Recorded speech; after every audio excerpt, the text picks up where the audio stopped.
Welcome to the Slop Temple. We pray this video helps. You start on the host phone, enable mobile data and open hotspot settings now. Set an identifiable SSID, pick 2, 4 GHz for range or 5 GHz for speed, and create a secure WPA2/WPA3 password so devices can connect. Once done, make sure the hotspot visibility is set to visible and note the password.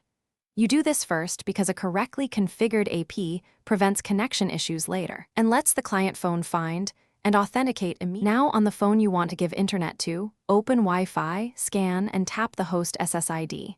Enter the hotspot password exactly, capitalization matters, then wait for IP assignment.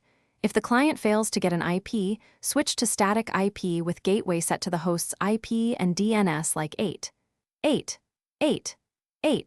Make sure to check signal strength and confirm a browser loads a site. This proves both authentication and routing are working correctly before you proceed.